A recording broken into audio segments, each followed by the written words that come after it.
Hi, soulmates. Welcome to class. My name is Justice.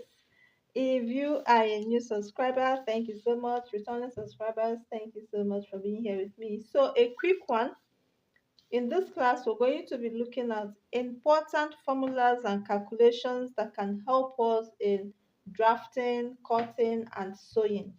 This is because sometimes we may forget to take some parts of the body measurements and then we begin to think of what to do about them if the person is not around to reconfirm the measurements. Okay, these formulas and calculations are going to help us in order to continue with what we are doing, and trust me, they are accurate.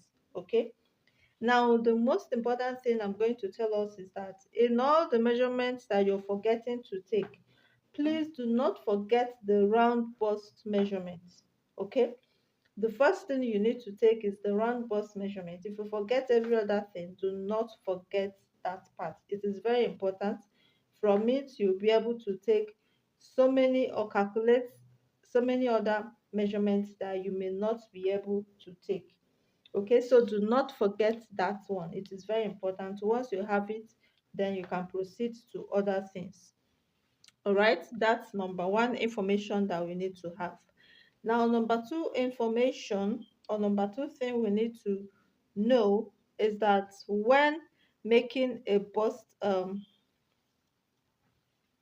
okay, like I said, that is number one. Number two is when we forget to take our bust span measurement, especially when we are making a corset, a bustier, or any fitted dress that has a dart, and you forget the bust span, which is the line where the dart is supposed to be, but you have your bust circumference, you don't need to worry.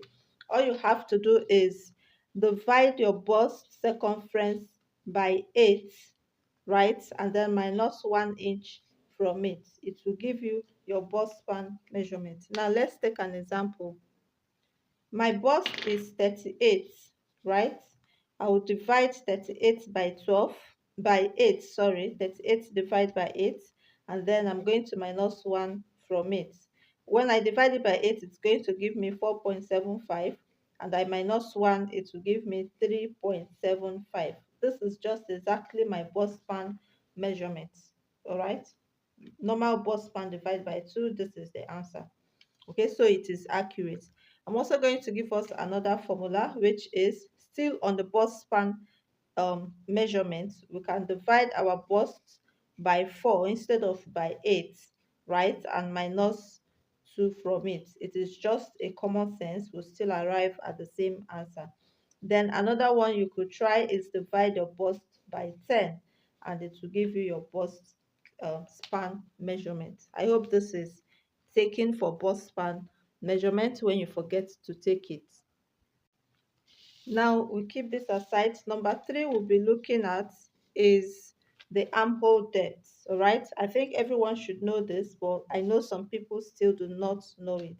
You do not know how to get your armhole depth, but you have your bust circumference. All you're going to do is bust divide by 6, right? Whatever it gives you, add plus 1.5 inches to it. It's going to give you your armhole depth. Okay, remember that the armhole depth, you're going to be marking it after your shoulder slant. So if you slant your shoulder by 1 inch, you're going to take whatever it gives you from the slant of the shoulder. So still using the example of 38 inches as my bust circumference divided by 6, it's going to give me 6.3. I add 1.5 to it and it's going to give me 7.8, and that is exactly what fits because my bust is 38. Okay, I hope that is taken. Now another formula you could use to get still on this armhole depth is to divide our shoulder into 2. Assuming you've taken your shoulder measurements at the back, you're going to be dividing it into 2. So let's say the shoulder is 15. We'll divide 15 by 2. It's going to give us 7.5.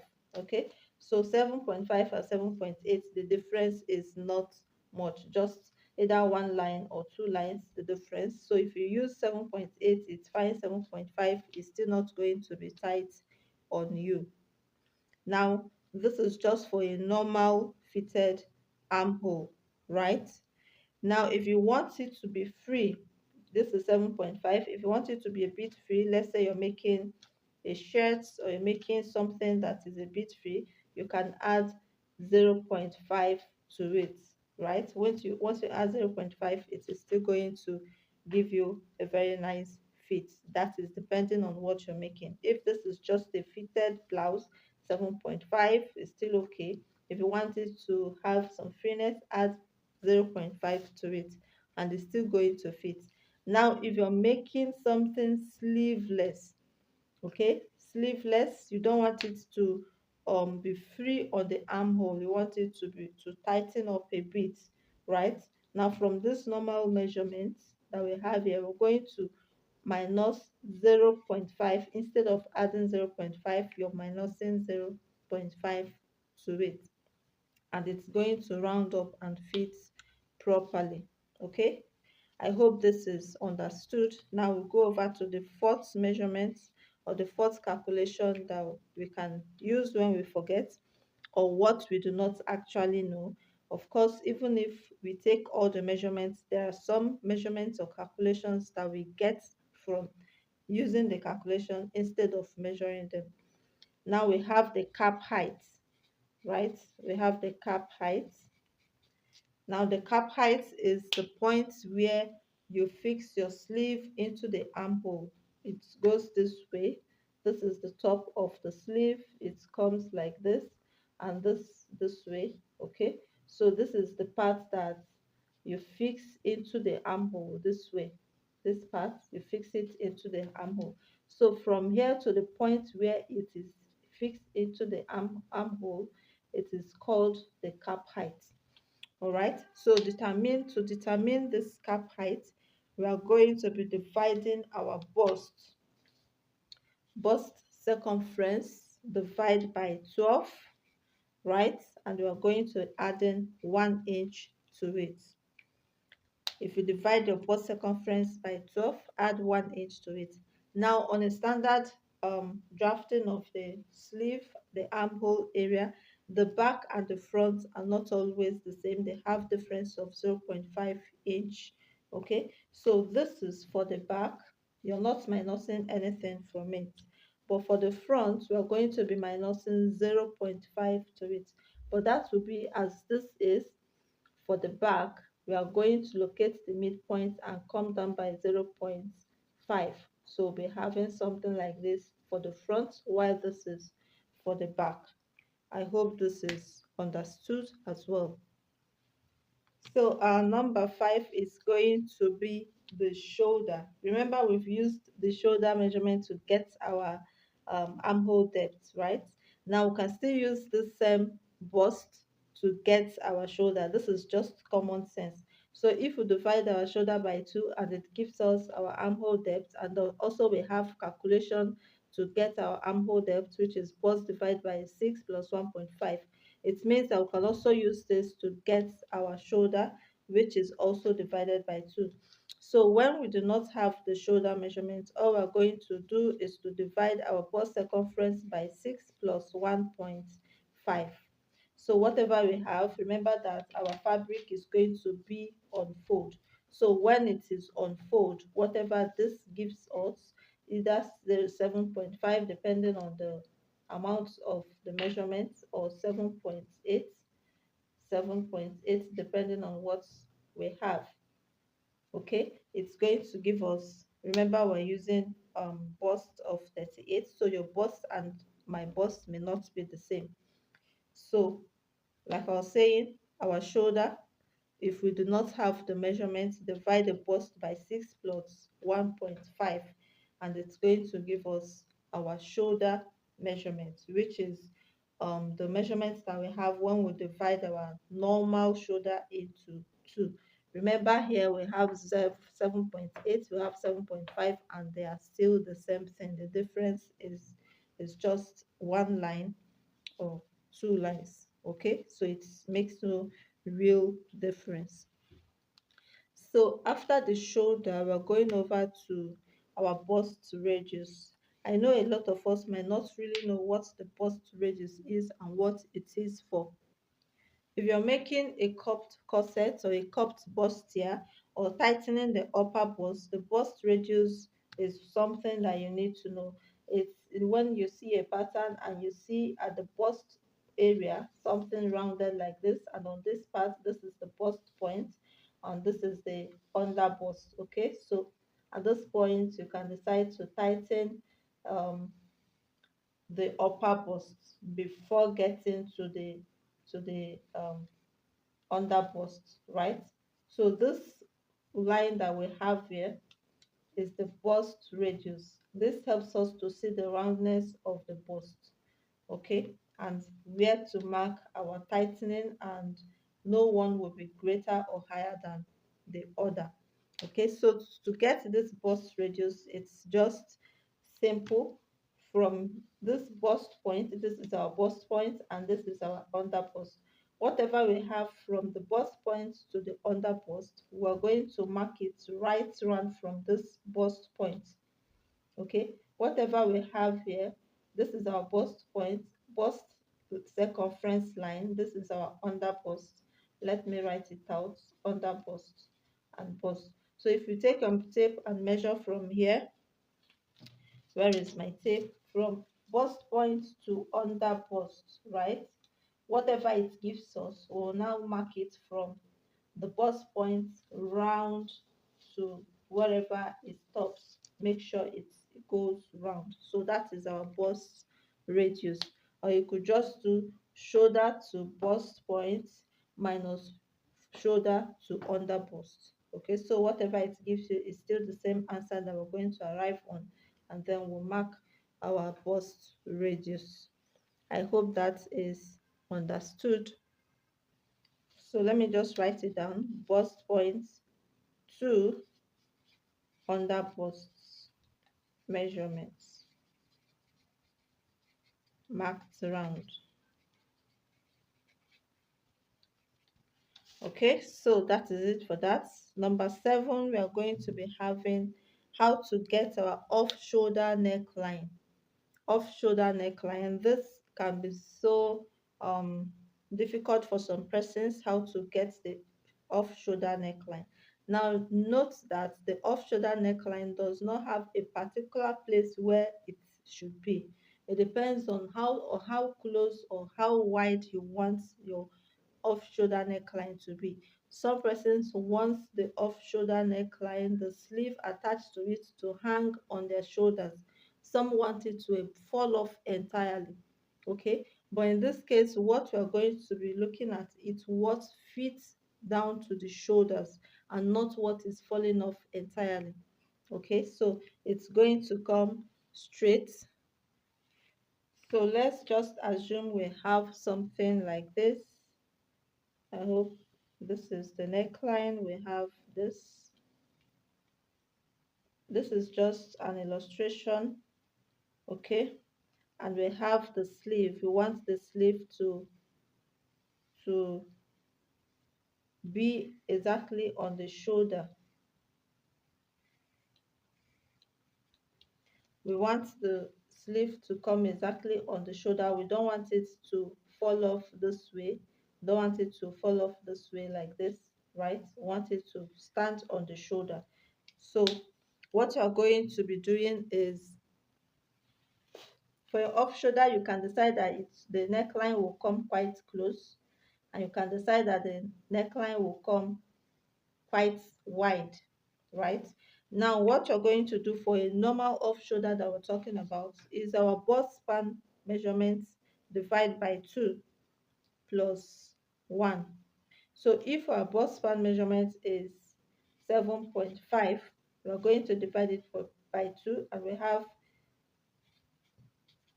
3.75, and we add 1 inch to it, and it will give us 4.75. Okay, this measurement here is just going to stand on the shoulder line, and if you make it fitted, it's just remain there, it's not going to fall off, right? So when you want to cut your off shoulder, you put your fabric on fold, all you have to measure is 4.75, depending on your bust span measurements. So if your bust span measurement is different from this, you use your measurement to do the calculation. Now, the next, number 8, we're going to be looking at, still on the off shoulder, we're going to be looking at the sleeve of the off shoulder. Okay, sleeve of the off shoulder. We've gotten the neckline, now we want to get the sleeve. Now the formula for this is our round shoulder minus round neckline. Okay, round shoulder minus round neckline. Now assuming you've taken your round shoulder and you have 40, okay, we're going to keep this 40 aside. Now our round neckline is 4.75 for one part of the front, another 4.75 for the other part of the front, and then the back also has 4.75, 4.75. All right, remember that this is folded already.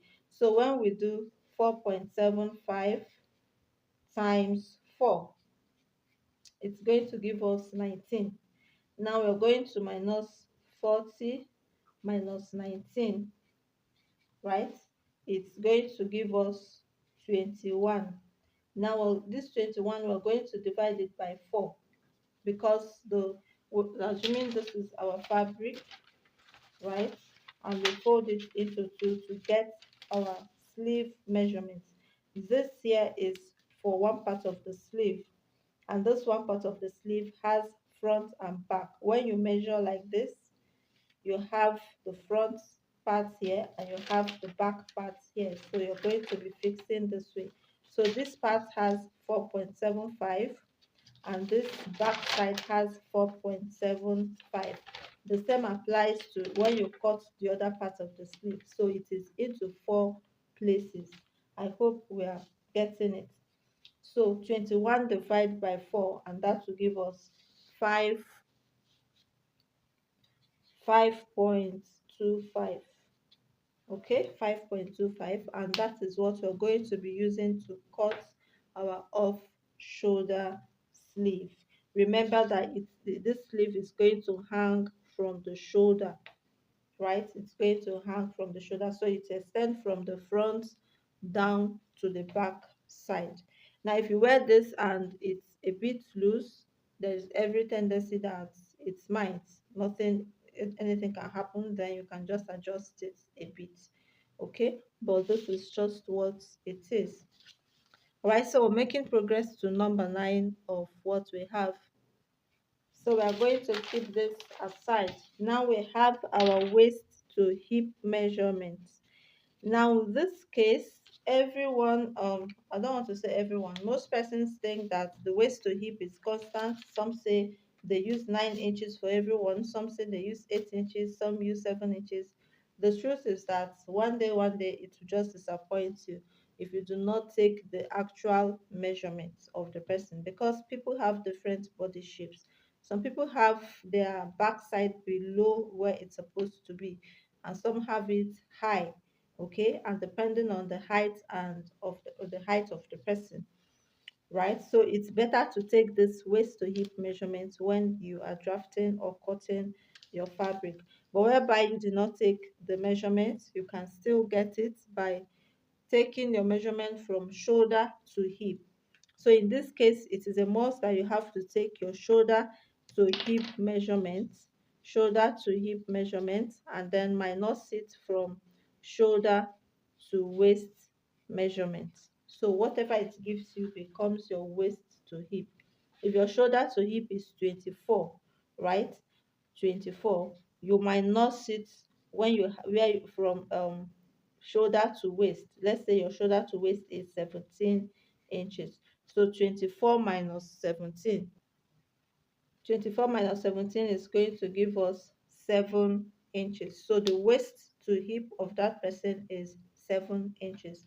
Now also note that from shoulder to hip is not always 24 inches, especially if you're making a long gown for a fully grown person who is not short. shoulder to hip is not always 24. You can have 25, 26, 27, even 28.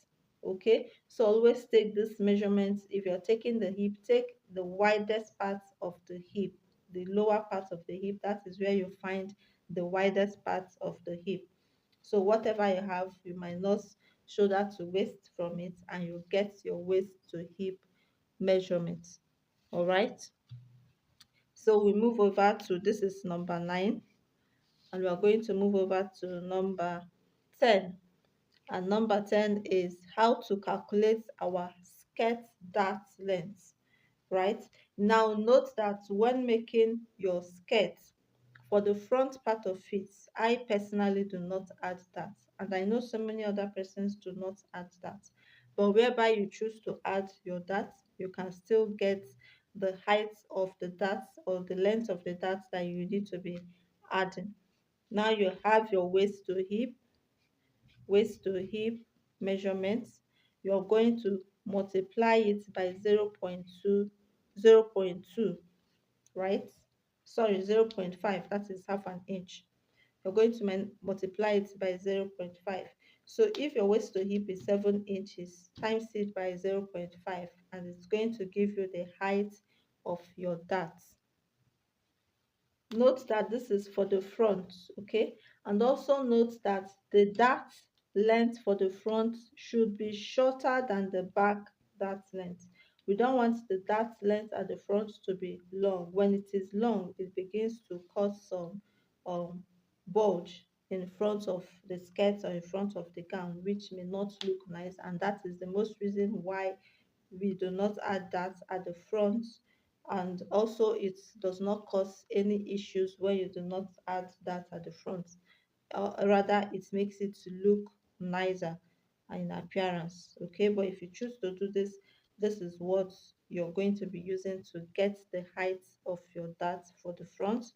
Now for the back, instead of timesing by 0.5, we're going to multiply waist to hip by 0.75. Okay, so 0.75 is 3/4 of an inch. Whatever it gives you, if your waist to hip is 7 inches, times it by 0.75, whatever it gives you is the height of the length of the dart that you're going to have at the back. Height and length is the same thing, right? Okay, so that is it for the skirt. Now number 11, we are going to be looking at the crotch depth and crotch extension. Now this is quite simple and easy. For our crotch depth, what do we mean by crotch depth? We have our trouser this way, like this, okay. Now we have a line here usually on the trouser. This is the crotch length, right? Remember that at this point here, this is the hip line and this is the crotch line. Okay, so this part is the part where the buttocks has to fix, right? So the crotch length is here. Now how do we determine this crotch length? The crotch length is going to determine how high or how low the waistline of the trouser is. If the crotch length is short, it's going to affect the height of the waist of the trouser. And if it is long, it means that the upper length of the trouser is going to be high. Okay, if you see some dramatic trousers that the crotch length is quite high on purpose, the trouser can reach to the chest line of the person who is wearing it because the crotch length is quite long. I hope this is understood. Now to get the normal length of the crotch, all we're going to do is to take our round hip, right? We're going to be, this is our round hip, we're going to divide the round hip by 4. So if our round hip is 40, we divide it by 4, we're going to have 10. So for a normal crotch length, this trouser is going to sit at the waistline. Okay, now if you want it to be a bit lower than the waistline, you're going to minus 1 inch from it, right? This crotch length does not affect the size of the trouser or how fitting it is. It controls the length of the trouser. So if you make it shorter, if you sit down, your hip line is going to be showing, right? But if you make it longer, it will not show your hip line when you sit or when you stand and walk.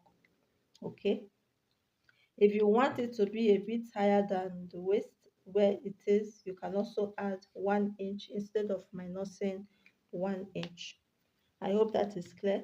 Now, number 12, which is going to be the last one, is our crotch extension. The crotch extension. Okay, so the crotch extension is that line that stays, if this is our trouser this way, we have this is the crotch extension somewhere around there. So here, don't mind the curve like this. So here we have our crotch extension before we begin to slant the trouser. Okay, so this is our crotch extension. This controls the movements of the trouser. If the crotch extension is quite small, very tight, it's going to affect how you walk, how you raise your leg and all that. If it is normal the way it should be, you should be able to raise your legs while walking, while climbing, while sitting. But if it is quite short, it's going to affect your movement and the trouser will be tight at the crotch line or the hip line. Okay, so to get our crotch extension, what we're going to do, for the front part of the trouser, we're going to divide our hip by 20, right? So if your hip is 40, you divide it by 20. Whatever it gives you is what you're going to use to extend the crotch line. Now for the back, this is for the front. For the back, we are going to be dividing it by 10. So whatever it gives us, also from the line where we marked, we extended by 2 inches for the front. The same line we're going to extend by 4 inches for the back. Okay, so the front is divided by 20 and the back is divided by 10 inches. So this is where we're going to be stopping for now for these calculations. Please do well to go over these calculations one after the other carefully and see the ones that are going to suit you properly. I hope you find this interesting and you're going to be practicing them because I've practiced all of them and I know that it comes out really nice. So if you find this video interesting, please give it a thumbs up, share it to your friends, your soulmates and others who might be interested in it, and also leave your comments if you have other formulas that are working for you. I too will want to learn how it is done. Please, thank you so much for being here. Bye.